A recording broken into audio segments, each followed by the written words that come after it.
kenapa ngajaknya ke gereja? Ke gereja ya mereka nggak mau. Tapi kita harus, makanya ada satu activity atau community yang menarik, sehingga mereka mau ke sana.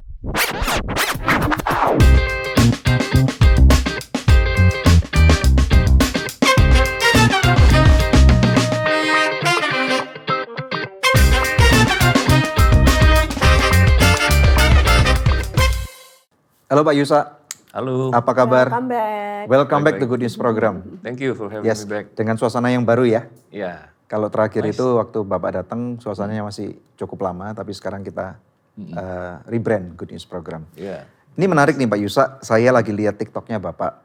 Nah di TikTok Bapak ini yang saya tertarik itu angka-angkanya naiknya banget gitu.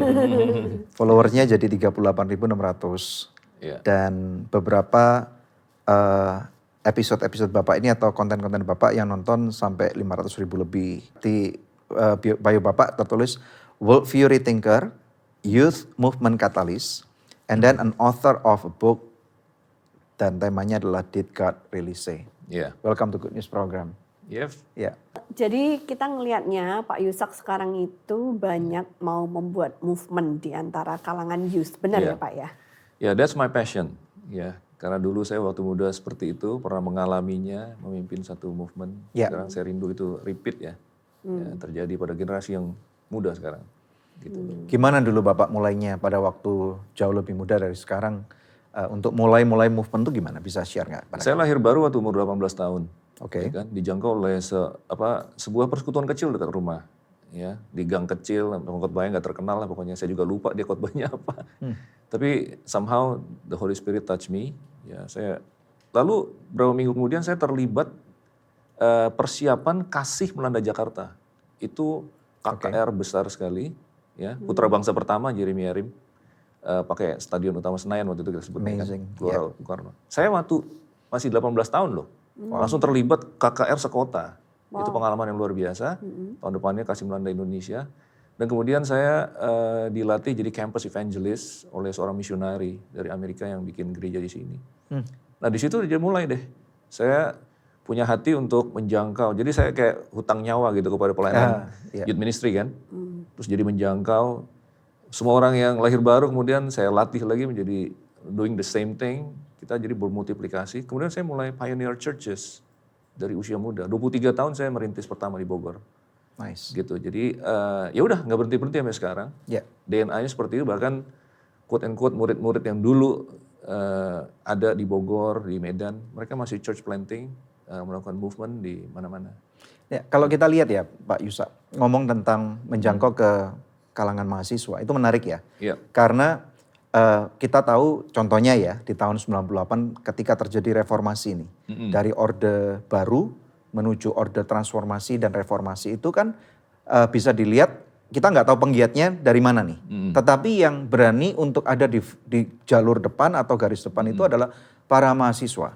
Iya.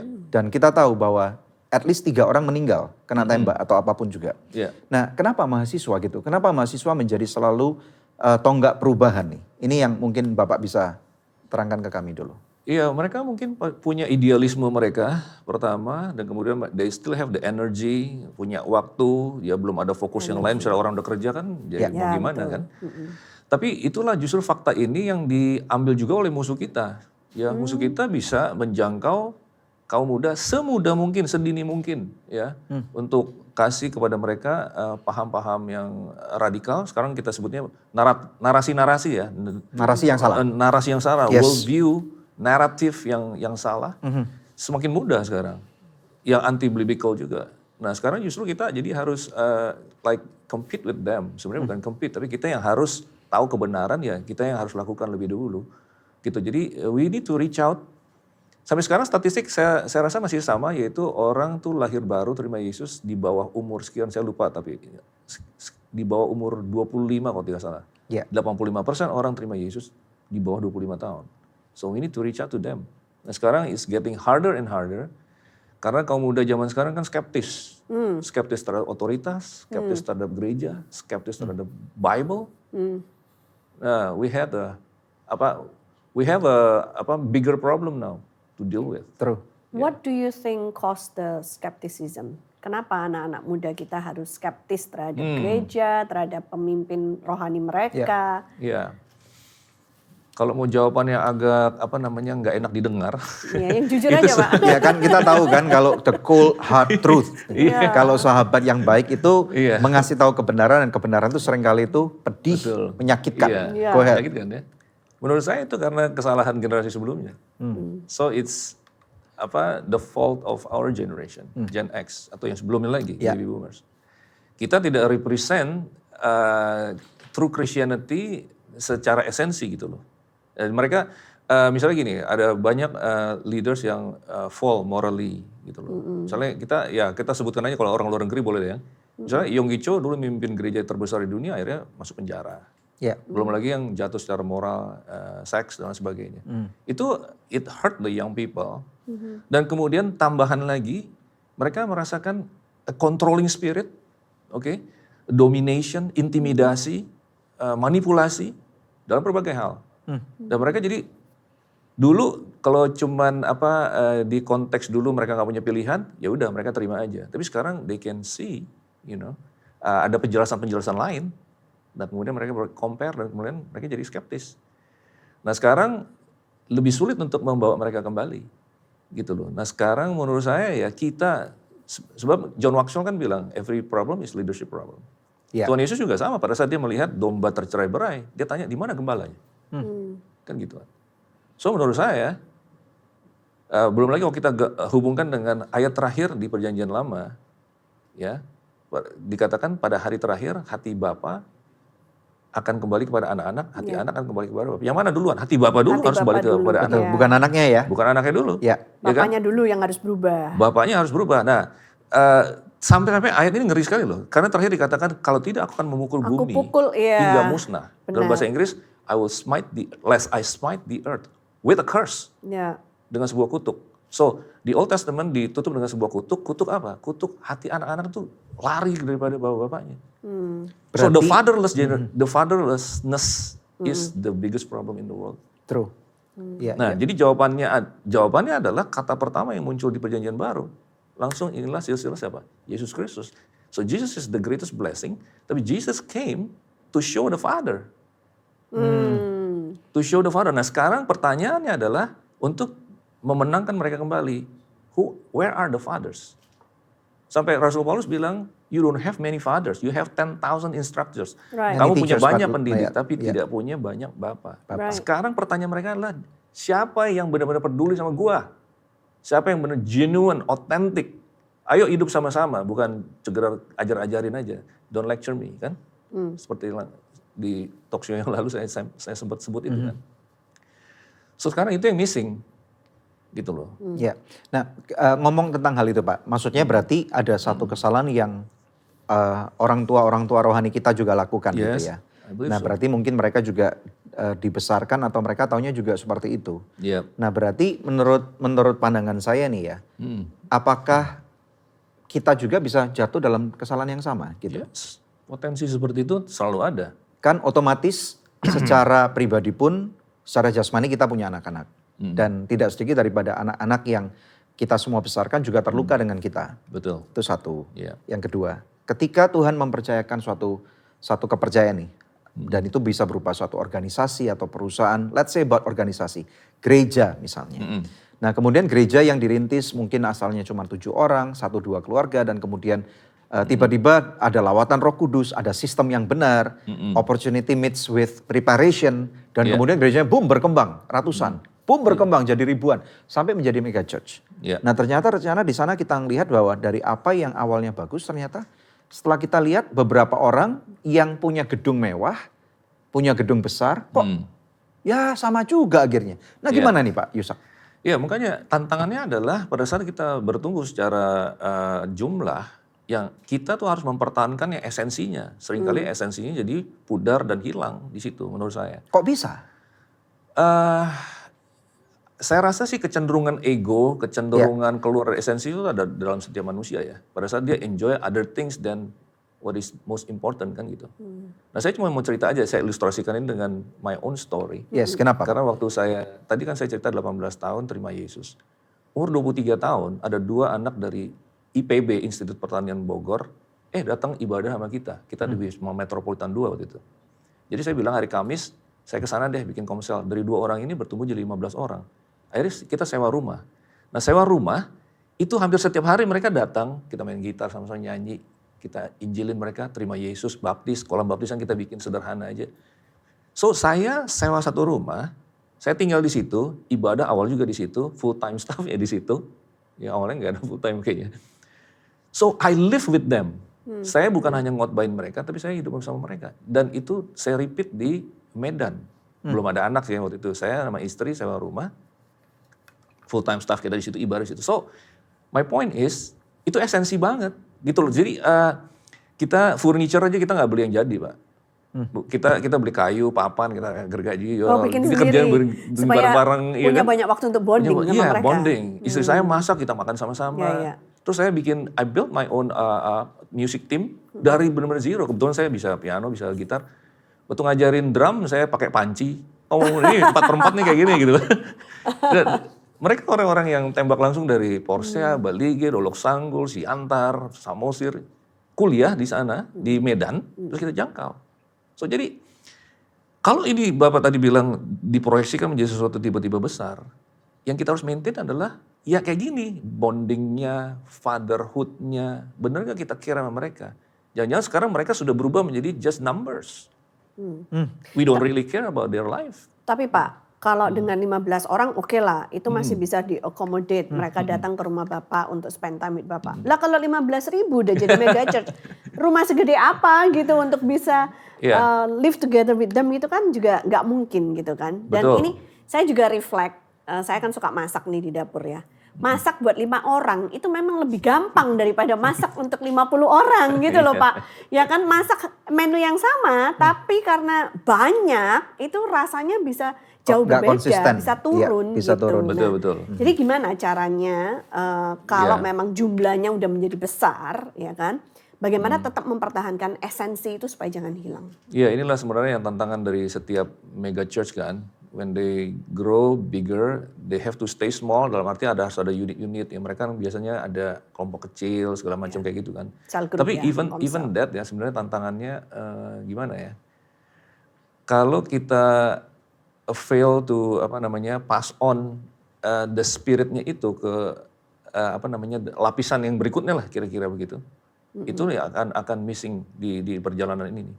Jadi akhirnya tetap aja tantangannya sebenarnya kita harus bertanya ulang ya menurut saya ya, tapi ini terlalu radikal sih untuk dipikirkan. Gini Pak, saya yang tanya aja. I kind of understand what you're going to ask. Pertanyaan saya gini, apakah mega church itu not biblical? Iya, saya mau nanya apakah benar-benar kita perlu untuk itu? Atau sebenarnya ada cara lain gitu kan? Oke, kalau Silakan misalkan dijawab. ada cara Silakan lain, dijawab. Bapak maybe bisa kasih suggestion apa cara lainnya? Ya, kind of controversial. Tapi saya pernah dengar Timothy Keller ditanya kayak gini oleh Carey Nieuwhof. Terus jawabannya dia adalah, ya dia kan di New York kan. Dia jawabannya gini, typical mungkin megapolitan city, segede New York atau mungkin Jakarta juga ya. Mungkin tetap perlu beberapa mega church gitu loh. Karena ini udah jadi lifestyle soalnya. Maksudnya gini loh, daripada nggak ada yang melayani mereka, kan harus ada yang melayani dong. Nggak salah dong berarti? Nggak salah, Ya. oke. Nah, tapi perlu juga yang middle size, 800, 1000 gitu kan. Dan a lot of small Smaller. sizes, like 100, maksimum 200. Nah ini mungkin akan terjadi seperti secara natural sesuai dengan capacity daripada masing-masing leaders kan. Kita hanya perlu melihat dampak negatifnya bagaimana kalau terjadi yang tadi, misalnya fatherhoodnya ternyata nggak ada. Dan even komsel ya menurut saya sekarang harus dipikirkan ulang juga. Komsel itu ujung-ujungnya cuma pemeliharaan aja, kayak ibadah dipindahin ke rumah. Nah pertanyaan saya adalah ini menjangkau nggak? Expand the kingdom atau enggak? Itu kan kadang perlu di ini kan. So father yang benar-benar reach out to anak-anak generasi berikutnya ini dipertahankan sampai bukan saja memelihara yang udah existing, tapi juga sampai menjangkau the unchurched yang di luar. Nah ini another ini lagi, problem lagi. So pada saat kita lihat, we talk about the sizes, we need to keep in mind the essentials. Ya, kan memang nggak bisa dipungkiri ya. Katakanlah sebuah gereja yang baru ditanam gitu ya. Mereka jemaatnya nggak mungkin banyak. Yep. Bisa 50, bisa 100, bisa 200 seperti tadi Bapak bilang. Nah ini ada dua pandangan nih. Dari pandangan pendetanya dulu atau foundernya dulu. Pasti dong sebagai manusia mereka berpikir sangat baik kalau kita akan bertumbuh, Betul. berkembang. Nah berkembang itu kan berarti ada dua juga streamnya nih. Bisa kuantitatif dan kualitatif. Nah kalau kuantitatif kan dari 100 maunya jadi 200. 200 menjadi 400 berikutnya and so on and so forth. Nah kalau kualitatif berarti kan seperti tadi Bapak bilang itu ada hati Bapak nggak, ada esensi nggak.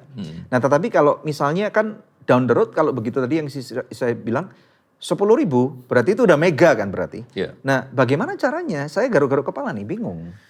Saya mempertanyakan gini juga sebenarnya Pak.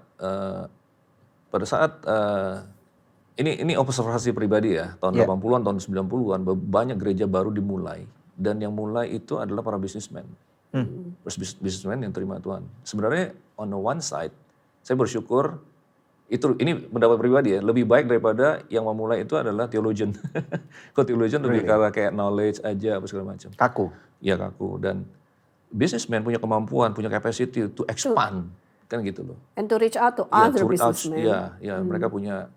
But the problem is kadang-kadang mereka belum ter-equip dengan the value of the kingdom, spirit of Jesus yang benar-benar mereka mengalami kayak kasih apa segala macam, brokenness, berjalan bersama dengan Tuhan. Sehingga akhirnya yang keluar adalah whatever they are able to do, they do.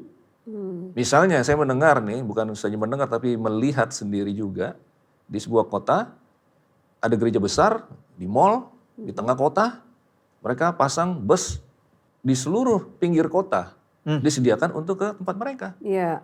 Shuttle bus. Shuttle bus, semuanya pada kesini, mereka grow very fast. Yang nangis siapa? Gereja-gereja kecil di gang-gang di sekeliling kota itu kan. So even you're a businessman, you're a powerful leader, you are able to do that, but don't do things just because you are able to do that. Kamu harus pikirin juga dampaknya bagaimana ke orang-orang lain dan sebenarnya tadi kamu kehilangan esensinya, artinya sebenarnya kamu harus reach out kepada mereka yang tidak ada di gereja lain. Benar. Kalau itu tadi cuma perpindahan Iya, jemaat cuma aja, pindah-pindah tapi aja. bukan pertumbuhan dari non-believer to become believer. Iya, tapi kalau mau terus terang kita sekarang in the mindset of everyone, not everyone lah nanti dimarahin orang ya kan. Sekarang kita berlomba-lomba untuk masuk ke mall supaya katanya strategik, which is I understand tadi to cater the needs of the metropolitan. Ya. Tetapi kemudian target kita diam-diam adalah menjadi lebih menarik dibandingkan dengan gereja sebelah. Aha. Pasti. Sedikit lebih menarik dibanding gereja sebelah supaya nanti. Nah kita menutup mata pada saat ada yang pertambahan, kita tahu bahwa itu sebenarnya dari gereja sebelah. Even during pandemi kemarin ada certain churches grow certain thousands and thousands. Tapi kalau diteliti lebih dalam, tanya sama mereka semua, dari mana mereka? Dari gereja lain. Apakah itu salah? Itu tidak salah dalam arti dia punya kapasitas dan kenapa juga yang lain di sana tidak menarik, Yes. out to date apa segala macam. Tetapi kita harus sama-sama memikirkan, jadi kapan kita mulai bicara yang esensi ini, the unchurched. To me sih itu, I want to ask further. That's right. So I'm not going to condemn this, but Yes. we need Berarti to ask ini further. tadi baru dari view-nya pendetanya. Iya. Nah, dari view jemaat nih. Tentunya jemaat juga karena kita udah terlatih ya, apalagi di megapolitan seperti Jakarta. Kita nggak usah ngomong di luar negeri deh. Karena Jakarta itu comparable banget sekarang ya. Apa yang terjadi di New York, kita udah bisa punya within like only few days. Bisa beli barang dari eBay, dari Amazon. Even Tokopedia aja servisnya lebih cepat dari Amazon sekarang. Ya. Gitu. Kaget kalau ketika kita ke Amerika, kok nggak ada same day service, kok nggak ada instant gitu. Di Jakarta lebih canggih, di Indonesia lebih canggih gitu.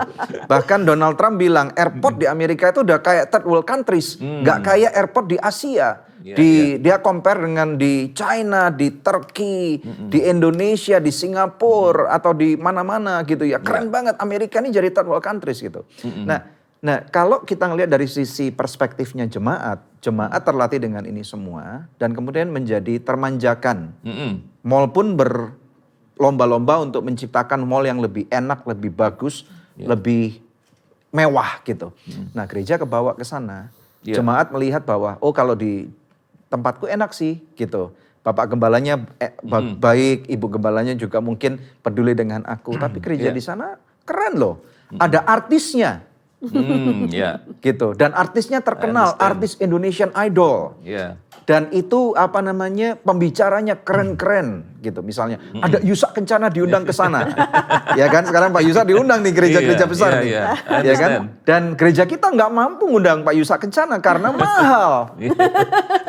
Ya kan? Tiketnya, hotelnya, makannya nggak bisa compete. Terus gimana? Lebih baik kita pergi ke sana aja dari Yusak Kencana. Iya. Gimana? Iya memang dua sisi sih. Sekarang memang faktanya bahwa kita coba kalau ke gereja hari Minggu, kita lewatin berapa gedung gereja tuh untuk pergi ke tempat a place where we belong gitu. Betul. Ya kan?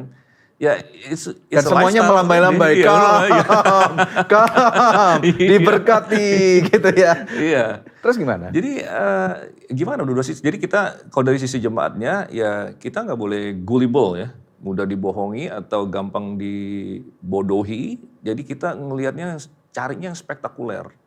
Pernah ada salah satu video saya bicara God is not spectacular, saya bilang gitu. Maksudnya bagaimana? Maksud gimana kan? Oke, God is spectacular but not always spectacular. Not always. Karena kalau Tuhan itu spektakuler, dia tiap hari dia turun aja di langit. Ya kan? Show ya. Show off ya. Nggak mau percaya. Gitu. Ya kan?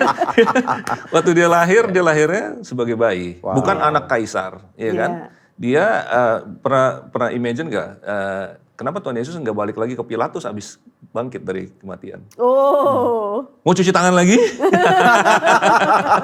Kenapa dia nggak nampakkan diri kepada Sanhedrin? Selesai perkara, selesai itu semua ya kan?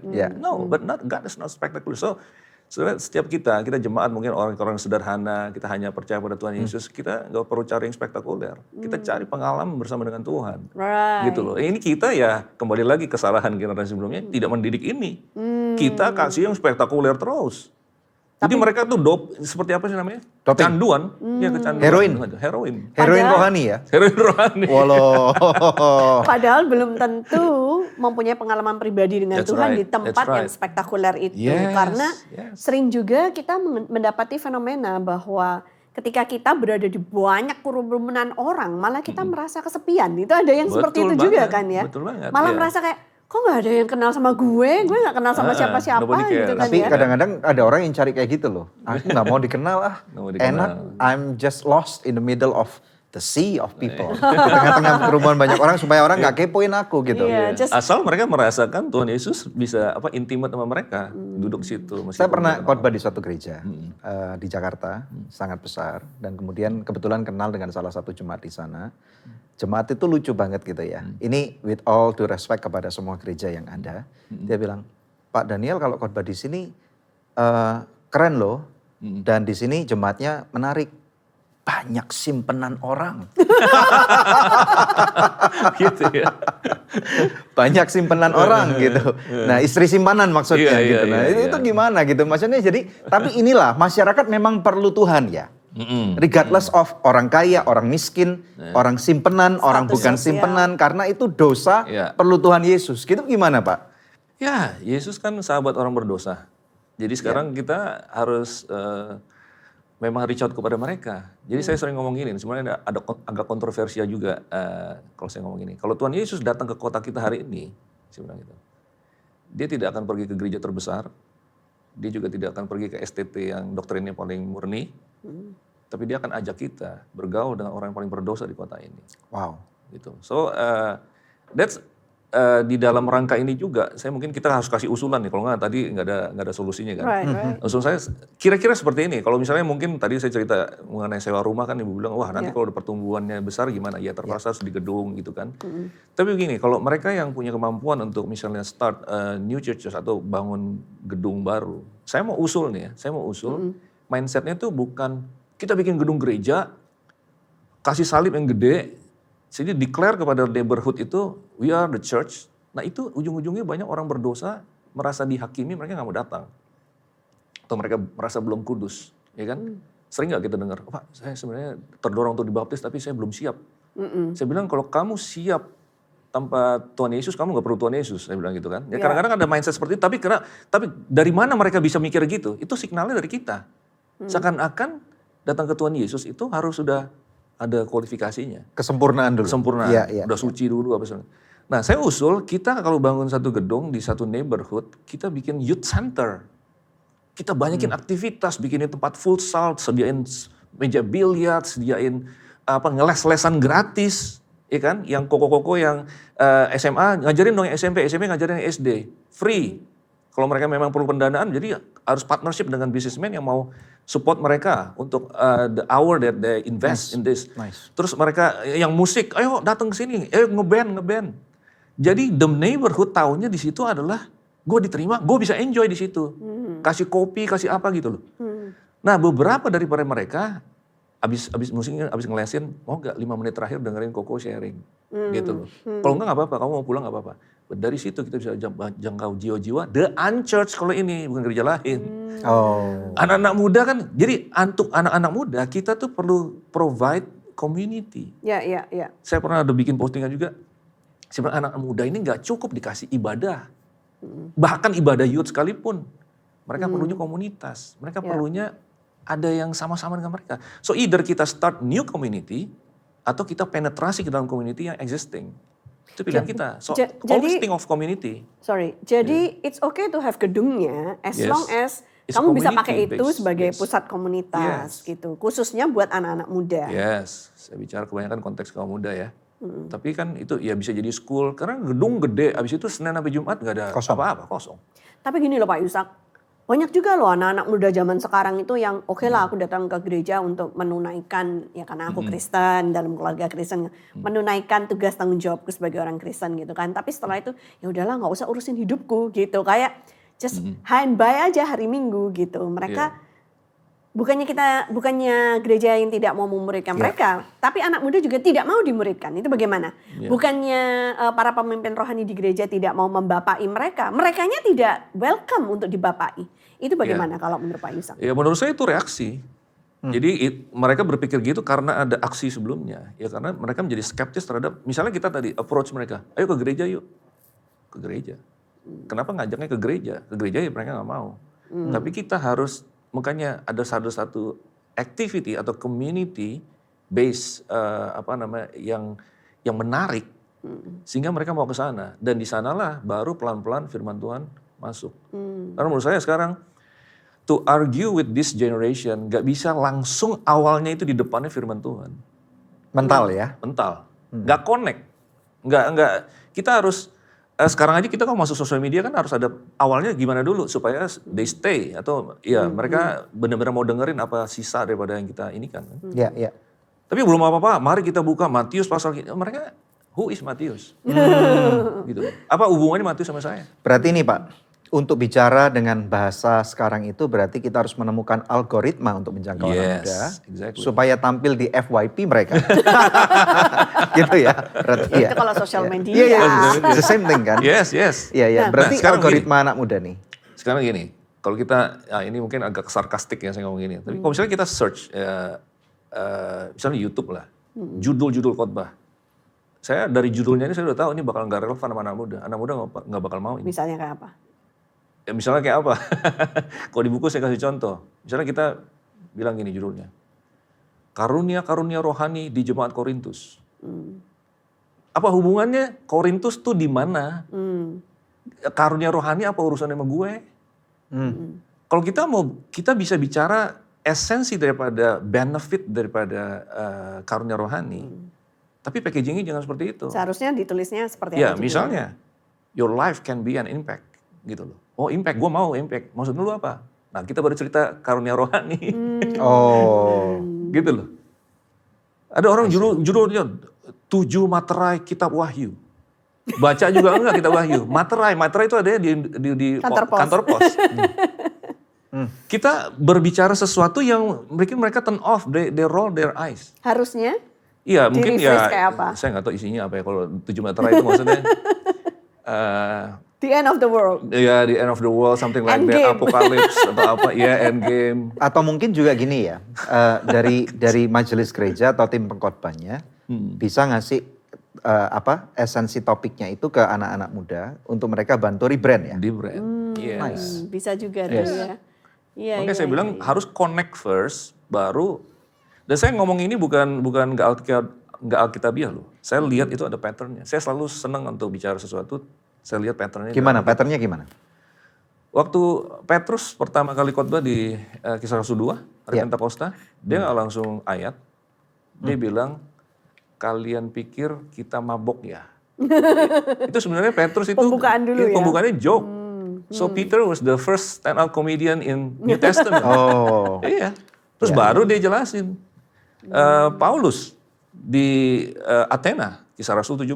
Dia nggak langsung ngomong kebangkitan orang mati, Yesus of Nazaret. Enggak.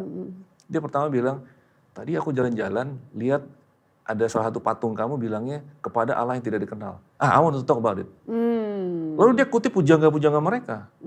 Arianus, yang in him we live, we move. And itu kan kutipan pujangganya mereka. Kayak sekarang kita ngertiin The Beatles apa segala macam. When we talk to, itu 60s ya, the 60s ya. Jadi harus Kalau sekarang, relevan, harus relevan. Oh, jadi harus ngomongin lagu-lagunya Blackpink dulu, Iya, gitu Blackpink kan. dulu, gitu loh, Justin Bieber dulu. Saya melihat ada juga gereja yang punya kelompok selnya itu untuk main game loh. Maksudnya game online. Bagus Cool. juga tuh, Cool. saya rasa ya. I agree. Iya. Supaya kita bisa jangkau para gamers ini kan. Oke, this is interesting. Nah, saya mau tanya juga, Pak Yusak bisa sampai tercetus pemikiran-pemikiran seperti ini ya, movement untuk menjangkau anak-anak muda. Apakah punya pengalaman pribadi bahwa dulu waktu Bapak digembalakan, when you were growing, you were under a bad leadership, mungkin melihat contoh-contoh yang salah, apakah bisa dibagikan kepada kami? Wah, saya babak belur dengan bad leadership, ya kan. Waktu saya tadi kan udah merintis 2 gereja, habis itu saya bentrokan dengan tadi yang saya bilang controlling spirit itu loh, kencang banget. Controlling spirit. Controlling spirit. Ya, controlling spirit tuh, aduh, nggak usah diceritain detailnya deh. Pokoknya kira-kira begitu lah. Mereka mau dominate us, make decision for us. Ini pendetanya ya, gembala Pendetanya, sidangnya. iya kan. Bentur akhirnya saya resign. Jadi sejak saat itu 7 tahun saya sempat nggak full time. Terus baru saya merintis gereja lagi yang ketiga. Sekarang saya pelayanan sendiri kan. Jadi gimana ya, bad leadership itu benar-benar menghancurkan sih. Saya nggak tahu mau ceritain sampai ini. Go ahead, Ceritakan aja, Pak. Ceritakan. Iya.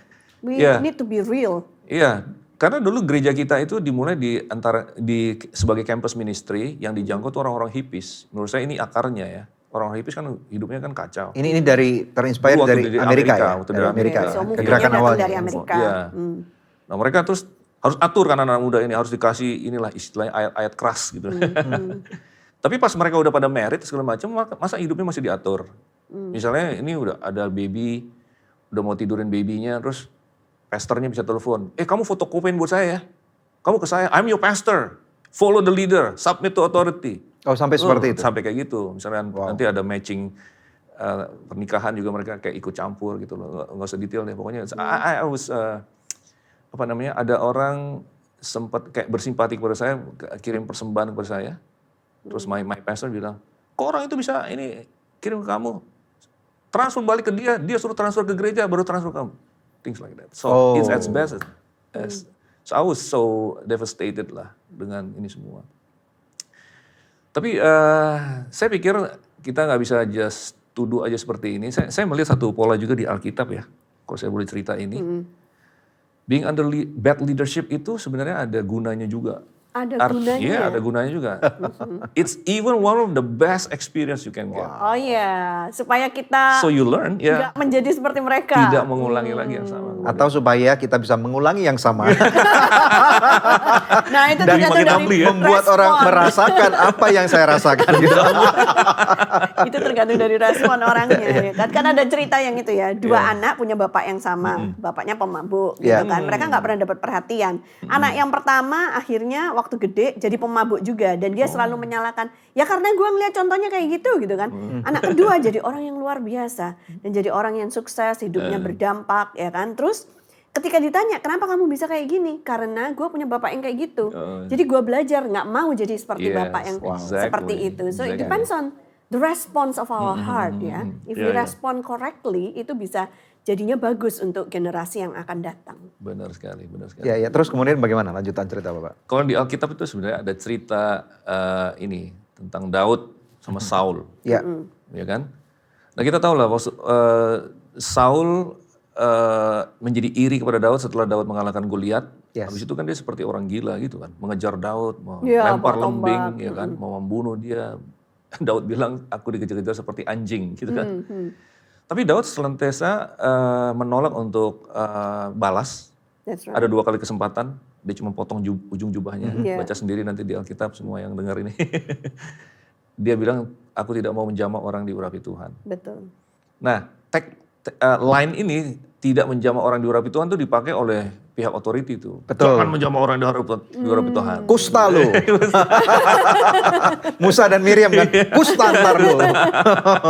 Iya. Jawaban saya gampang kalau kita. As an excuse ya, Excuse, supaya yeah. mereka tidak dimintai pertanggungjawaban Yeah. untuk sesuatu yang mereka lakukan salah. Iya. Kalau kita yang jadi nih bawahnya jawabannya gampang kok. Saya juga diurapi.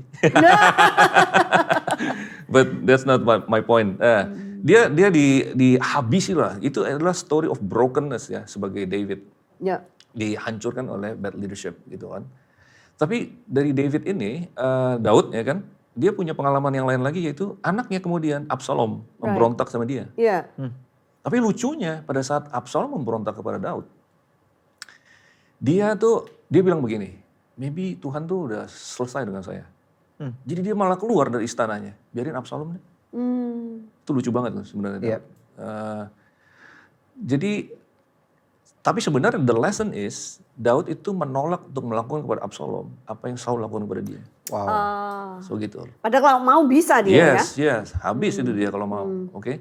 Nah, jadi kita kalau dengar cerita Saul, Daud, Absalom, selalu kita langsung mikirkan, wah, leader gue nih, gembala gue nih, Saul gitu kan.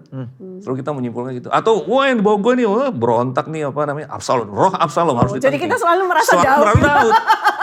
Kita selalu, we are David. But sebenarnya the lesson adalah menurut saya,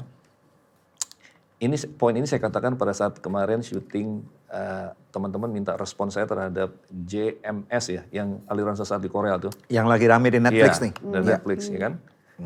Saya bilang sebenarnya the lesson is, potensi untuk menjadi Saul itu ada pada kita semua. So Saul is actually in every one of us. Wow. Gitu loh. Absalom itu adalah another version of Saul. Kalau Saul kan hantam ke bawah, Absalom itu adalah sebenarnya spirit of Saul tapi hantam ke atas. So jadi kita harus hati-hati dengan, menurut saya, the big lesson adalah ego. Semua orang punya potensi untuk bangun egonya, menjadi egosentrik, egomaniak, mengkultuskan diri, dirinya sendiri yang benar. Di Lukas 9 ada 3 perikop berjejer loh Pak Daniel. Pertama tentang murid-murid Yesus merasa siapa yang terbesar. Ya. Itu kan ego pribadi kan. Ya. Tapi kemudian disusul dengan beberapa ayat tentang Yohanes yang ngomong. Tadi aku lihat ada orang mengusir setan tapi dia bukan salah satu pengikut kita. Ya. Itu ego kelompok. Gitu. Tuhan Yesus bilang nggak biarin aja kalau mereka tidak melawan kita. Nah tapi kemudian lagi ada yang waktu mereka lewatin ke daerah Samaria, mereka ditolak terus Yohanes bilang, mau gak kita turunin api dari surga? Samaria. Jadi orang yang bukan, not our tribe, bukan, mungkin ini rasisme, bukan suku yang sama, bukan kelompok yang sama, pemahaman doktrin, denominasi mungkin yang sama. So a lot of ego. Ego tadi di mana-mana, kita bisa jatuh di dalamnya. We have to focus semuanya kepada back to Christ. Christ-centered leadership. Itu nggak gampang ya Pak? Nggak gampang. It's always easier than said or done. Nah bagaimana caranya? Karena saya melihat gini, tadi yang Bapak katakan ego. Berarti setiap orang memang punya ego dan itu ada benih kan? Yes. Nah bagaimana caranya supaya kita bisa deny? Kan Tuhan Yesus mengatakan kalau kamu jadi muridku, kamu harus sangkali dirimu. Nah bagaimana caranya dari pengalaman Pak Yusa nih? Bagaimana caranya untuk menyangkali ego kita ini? Karena kalau kita menyangkali terus, kita nggak naik-naik nih Pak. Orang ngomong gitu nih. Kalau gue nggak tikam dari belakang tuh gimana gue bisa naik tuh?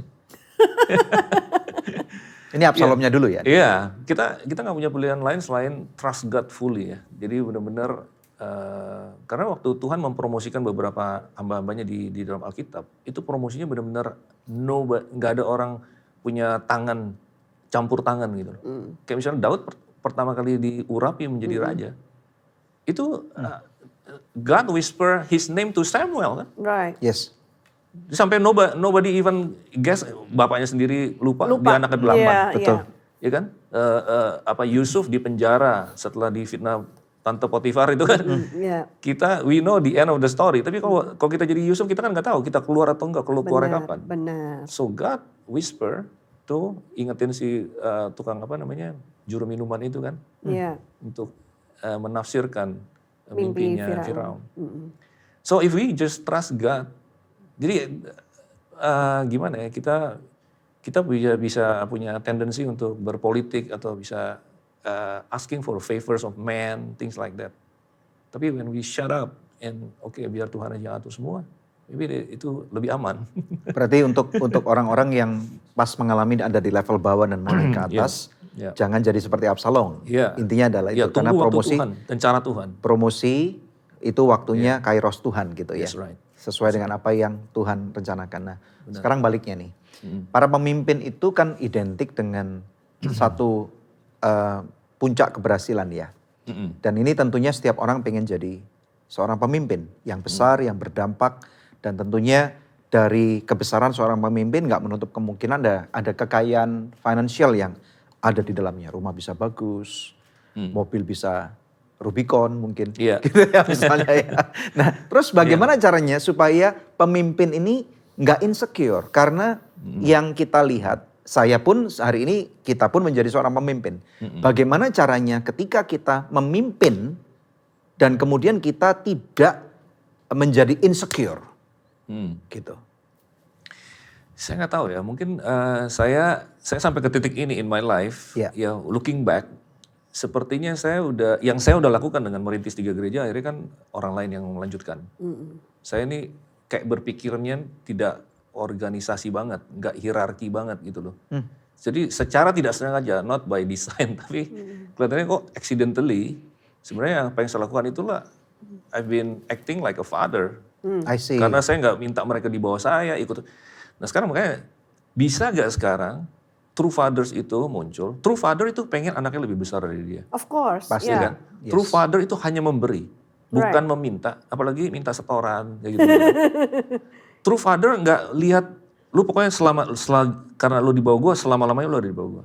True father harus lihat ada misalnya seseorang yang udah menjadi luar biasa punya gedung, ada anaknya malah berantem soal gedung dengan anaknya. Ada, Right. pasti. Ya, bagaimana? I cannot understand apa yang dia pikirkan. Kalau saya mungkin jadi bapak, nak kamu mau apa nak? Mau gedung yang mana? I want you to grow bigger than daddy. Jadi ini yang nggak ada kan di sini. Apakah itu Bapak ngomong dalam konteks ke orang Kristen atau bukan orang Kristen nih? Both. Apakah kita perlu sih punya cabang? Kalau nanti my daughters Ashley, Gloria, Angel punya keluarga mereka bukan keluarga cabang.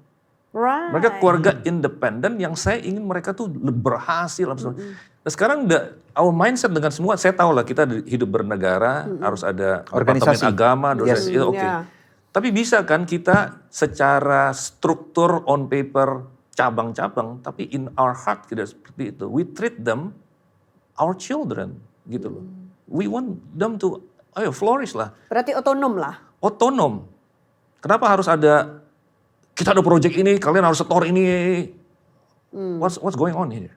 Gitu loh. Nah, itu dimulai dari tadi udah keluar dari esensinya. Yeah. Udah ada ambisi, udah ada kepentingan pribadi. Ya, kita justru harus berdoa untuk Tuhan menjaga hati kita senantiasa. Saya enak ngomong ini sekarang, I don't have anything. Apakah Bapak nggak terhitung, maaf ya, Iya. bodoh?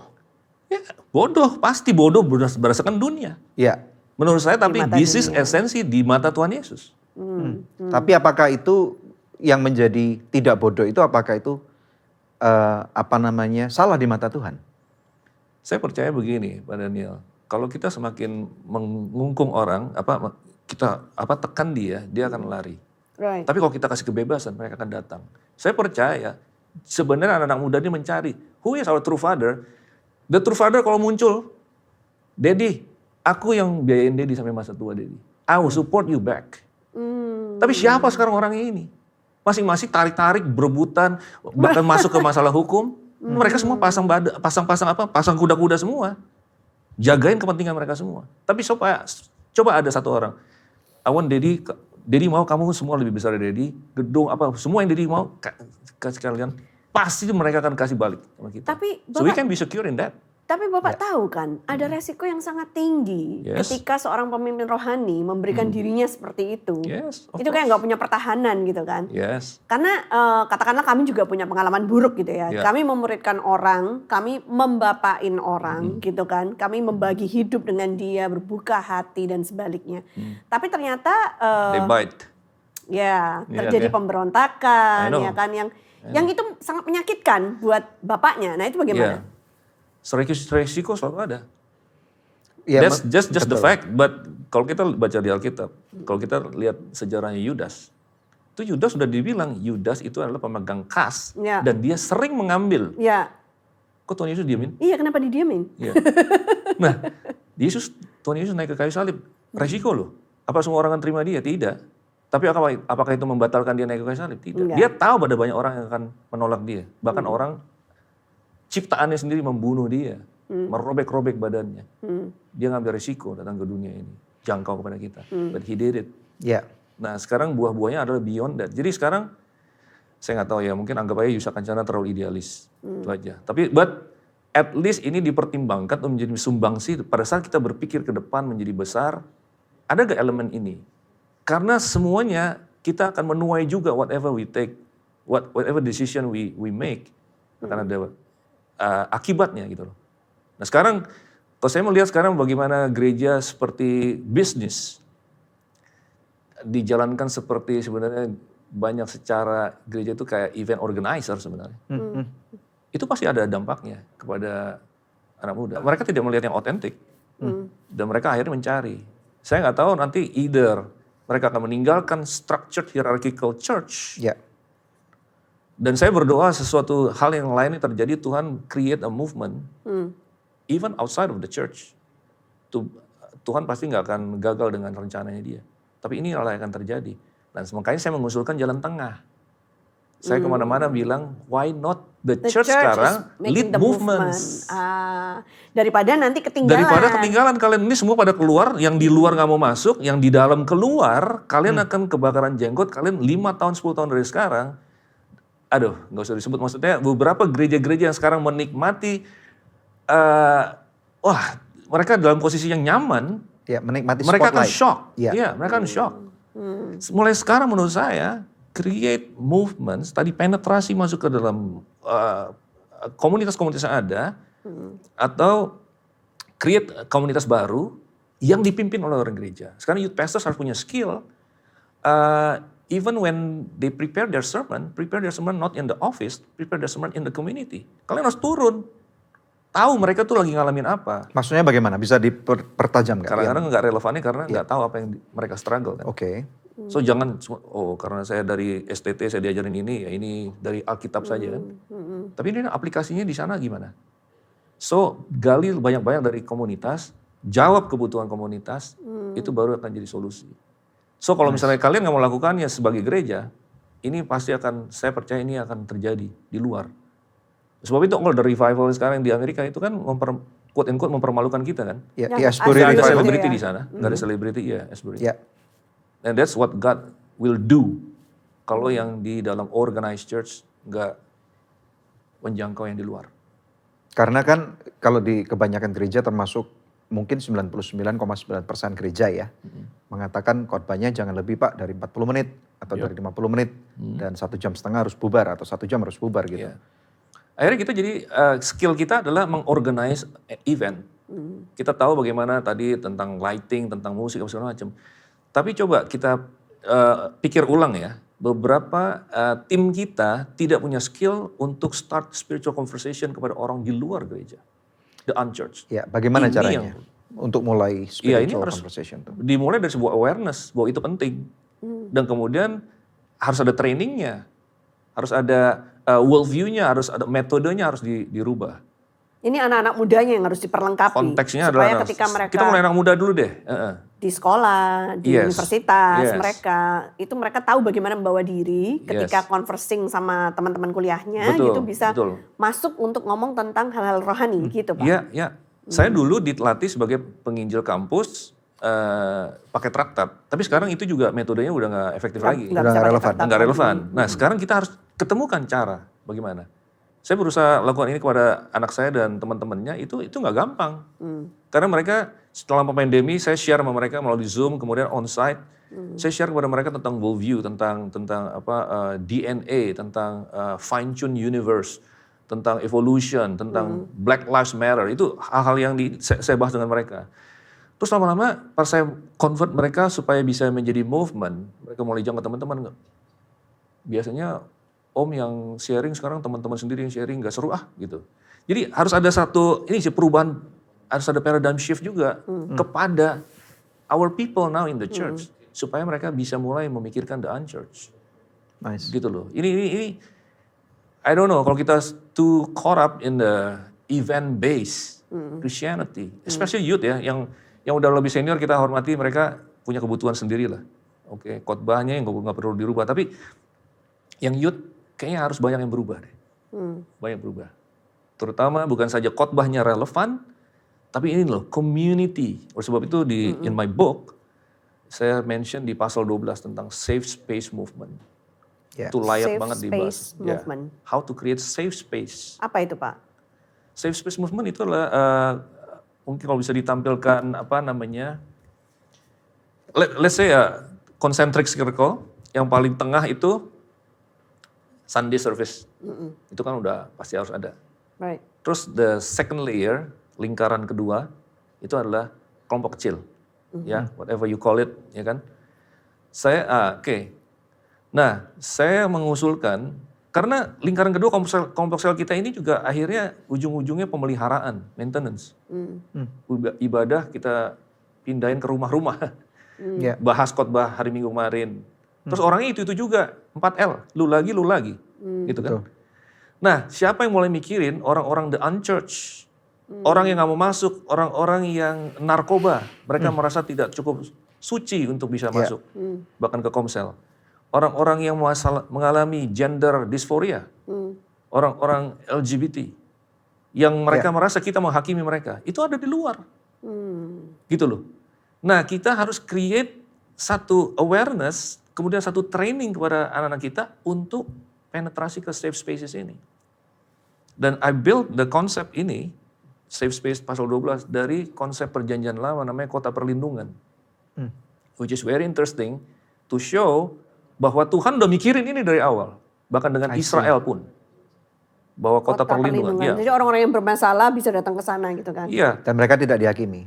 Iya, singkatnya itu kita tahu bahwa 12 suku Israel dapat tanah kan, dapat wilayah masing-masing, tapi orang Lewi kan tidak. Mereka cuma dikasih 60 kota, dan 6 diantaranya harus didedicate menjadi kota perlindungan. Kota perlindungan adalah sebuah kota di mana orang yang manslaughter, orang yang membunuh secara tidak sengaja bisa lari ke sana. Karena kan akan diburu oleh keluarga daripada korban, ya kan? Nah, di kota perlindungan ini di-manage oleh kaum Lewi, ya kan? Kaum Lewi. Jadi mereka pada saat manslaughter itu masuk, mereka harus di-try dulu, lihat kasusnya. Kalau di-approve, mereka masuk. Dan mereka boleh tinggal di dalam sampai imam besar mati. Nah, orang pembalas darah itu nggak boleh masuk. Nah, konsep kota perlindungan adalah gambaran daripada Tuhan Yesus. The city itself and the high priest. Karena waktu high priest mati, itu berarti kebebasan bagi orang ini. Wow. So this is a beautiful picture. Bagaimana Tuhan, kota perlindungan saya nggak sempat kasih ininya, tapi kalau kita Google aja lah. Tempat itu spread out banget. God make it available and accessible. Jadi orang dari manapun dari seluruh Israel dari bisa bisa jalan kurang dari 1 hari untuk mencapai itu. Ya, ada beberapa poin-poin. Ada beberapa poin. Ya, Ada 6. Ya, 3 di sebelah barat Sungai Yordan, 3 di sebelah timur. Nah, it's a picture of Jesus. Dan tapi Jesus itu sekarang kan realitanya apa? Jesus adalah kita, jemaatnya. Eklesia adalah kota perlindungan pada masa kini. Dan yang uniknya tentang kota perlindungan itu, bukan saja orang Israel Pak, bukan saja orang, ini orang, kalau Tuhan tuh biasanya the defender of the poor, janda-janda. Tapi ini adalah orang yang salah loh. Atau orang yang dipersalahkan, boleh masuk ke situ. Dan orang asing boleh masuk. So this is talking about eklesia sebenarnya kita. Nah, pada saat ini kita harus create safe space ini di mana-mana. Karena saya baca di seluruh Alkitab, tidak ada kasus spesifik nama orang disebut di mana mereka menggunakan fasilitas ini. So it talks about ini jarang dipakai, tapi sekarang kita harus pakai. Kita harus create tempat aman, kita harus bikin satu community yang vibe-nya adalah you are safe with us, come as you are. Jangan dihakimi, kita bergaul sama-sama mereka. Ya. Lalu saya munculkan di sini sebenarnya target kita bukan kayak zaman dulu kita kalau mau KKR undang pendeta, ya biayanya juga gede gitu kan. Harus bertobat malam ini juga dong, udah pendetanya datang, ya kan. Enggak, kalau di safe space itu kita let's say skema dari 0 sampai 10, ya kan, 0 sampai 10, 0 sama sekali tidak interest kepada Tuhan, 10 make decision to receive Christ. Jadi kita bawa mereka pelan-pelan dari titik 2 ke titik 3 atau 3 ke 4 atau 5. So kita bergaul, nanti mungkin terima Yesusnya tahun depan, 2 tahun lagi. But kita menjadi sahabat yang otentik kepada mereka. We don't bring them to Jesus, we bring Jesus to them in their daily life. Nice, very So nice. ini yang sebenarnya saya usulkan untuk rather than kita kadang-kadang gereja sama movement itu musuhan, ya ini kan nggak akuran nih. Why not gereja start thinking about this movement, safe space movement, diorganize oleh gereja. Very nice, So, very beautiful. Yeah. Dan Pak Jusak juga menulis, boleh ya Pak, menulis sebuah buku yang baru saja terbit dengan judul Did God Really Say? Ini menarik banget ya. Bukunya berbicara sangat relevan untuk menjangkau kepada generasi Z ya, terutama, dan juga pastinya juga akan relevan kepada generasi Alpha. Ini menarik. Ini kalau ada orang mau dapat, di mana dapatnya nih Pak? Di Insight Unlimited mungkin Insight bisa. Unlimited. Iya, Oke. bisa klik di bio di Instagram saya aja. Alright, jadi ini menarik dan pasti akan jadi berkat buat gereja-gereja dan segmennya untuk para Parents leaders and ya. pastors, and Parents, leaders. pastors, leaders ya. Yeah. Thank you. Ini congratulations Pak buat, Yeah, thank you. launching Thank you, daripada Pak Daniel. bukunya. Ini sebagai penutup nih ada beberapa pertanyaan yang enteng-enteng deh ya. Nah kalau Bapak lagi liburan, family time, Bapak lebih suka mana? Adrenaline rush atau chill staycation? Chill dong, Kenapa? Boleh, relax. boleh ini explain sedikit nggak? Iya, mungkin dari kalau ini pribadi ya, dari kecil saya dari muda juga nggak sporty, nggak suka yang apa namanya banyak olahraga, tapi lihat view. I see. Mungkin saya lebih Yang suka tenang itu, gitu. yang tenang. Alright. Kalau mau pilih tokoh Alkitab selain Tuhan Yesus yang favorit siapa Pak? Ya pasti Rasul Paulus. Kenapa? Okay. Dia yang bisa explain ke kita kebenaran yang even his generation itu leaders loh, nggak ngerti. Dia dapat pemahaman dan dia jelasin. Mantap. Yang terakhir, lebih suka mana nih? Nongol di Instagram atau nongol di TikTok? Sebenarnya sama aja, cuman di Instagram sebenarnya lebih challenge buat saya. Kenapa? Di sana kan bisa ada quotes, ya kan? Di sana bisa ada story kesehari-harian kita kan bisa dimunculkan di sana. Ya. Saya lebih kepingin grow di Instagramnya sih sebenarnya. Ya. Di TikTok ternyata lebih cepat sendiri ya, dia grow sendiri. Iya. I see. Oke.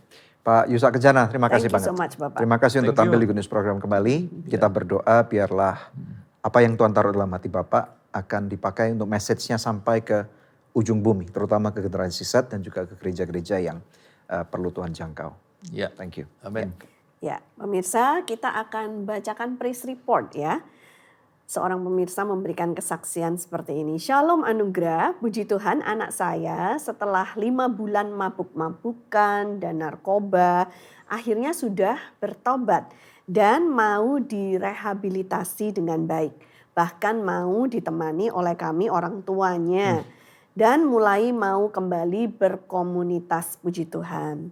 Puji Tuhan Ibu, kami turut senang. Bila masih ada di antara pemirsa yang memerlukan bantuan doa atau konseling, Anda bisa hubungi di nomor yang tertera di layar Anda. Ya, pemirsa sekalian, saya mau tutup dengan satu pemahaman gini ya. Di dalam firman Tuhan kita tahu bahwa Tuhan itu adalah Tuhan daripada Allah Abraham, Ishak, dan juga Yakub. Tetapi kita nggak boleh lupa bahwa tentunya yang dipikir dengan generasi muda itu adalah Ishak dan Yakubnya, khususnya Yakub. Yang kita nggak boleh lupa adalah Tuhan juga tertarik dengan Yosua nih. Nah Yosua ini adalah identik dengan generasi sekarang nih, yang sedang in. Nah kita percaya bahwa kalau Abraham, Ishak dan Yakub itu akhirnya mereka menjadi satu sosok seperti nenek moyang nih. Nah kita nggak boleh berpaku nih pemirsa sekalian. Saya berbicara khususnya dalam konteks sebagai pemimpin ya. Sebagai pemimpin, sebagai gereja, sebagai pemimpin sebuah organisasi. Bahwa tadi apa yang dikatakan oleh Pak Yusak ini kalau tadi kita mau meneliti lebih dalam. Bahwa ada Yosua yang tidak boleh dilupakan. Dan Yosua itu bisa adalah anak-anak kita.